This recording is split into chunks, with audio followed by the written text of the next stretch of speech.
Hello மக்களே! இன்னைக்கு நம்ம மூவி ரிவ்யூல என்ன படம் பார்க்க போறோம் அப்படின்னு பார்த்தீங்கன்னா, ரிச்சர்ட் சி இவர்கள் நடிப்பில வெளிவந்த திரௌபதி 2. வீடியோக்குள்ள போறதுக்கு முன்னாடி இந்த மாரி மூவி ரிவ்யூஸ்ல நீங்களே நினைச்சீங்கன்னா, மறக்காம நம்ம சேனல சப்ஸ்கிரைப் பண்ணி வச்சுக்கோங்க. இந்த படத்தோட கதை என்ன அப்படின்னு பார்த்தீங்கன்னா, கதை பிரசன்ட்ல ஆரம்பிச்சாலும், இந்த கதைக்குள்ள ஒரு கதை சொல்றாங்க. அதாவது 700 வருஷத்துக்கு முன்னாடி திருவண்ணாமலையில வீரபல்லாளர் அப்படின்னு ஒரு ராஜா இருந்திருக்காரு. ஸோ அந்த ராஜா சுல்தான்கள எடுத்து எப்படி போற்றாரு. ஸோ அந்த ராஜாவோட தளபதியா தான் ஹீரோவும் இருக்காரு.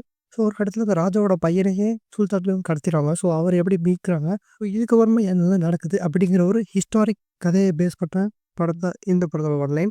இதில பாசிட்டிவ்னா சொல்லணும் அப்படின்னு பார்த்தீங்கன்னா, பேக்ரவுண்ட் ஸ்கோர்ஸ் அண்ட் மியூசிக் ஓரளவு நல்லா இருந்துச்சு. ஆனா நெகட்டிவ்னா சொல்லணும் அப்படின்னு பார்த்தீங்கன்னா, இந்த படத்தோட கதை தான். ஏன்னு பார்த்தீங்கன்னா, ஸ்டோரி லைன் நம்ம முன்னாடியே நெறைய படங்கள்ல கேட்ட ஒரு ஸ்டோரி லைன் தான். ஸோ அதனால ரொம்பவுமே பிரெடிக்டபிளா இருக்கும். அண்ட் சிஜிஐ, விஎஃப்எக்ஸ், கிராஃபிக்ஸ்லாம் ரொம்பவுமே புவரா தான் இருந்துச்சு. அது பார்த்தாலே தெரியுது இது கிரீன் ஸ்கிரீன்ல எடுத்திருக்காங்க அப்படின்னு சொல்லி. அண்ட் இந்த படத்துக்கான ஒரு பிரம்மாண்டம் இது நமக்கு அச்சீவ் ஆகல பார்க்குறப்போ.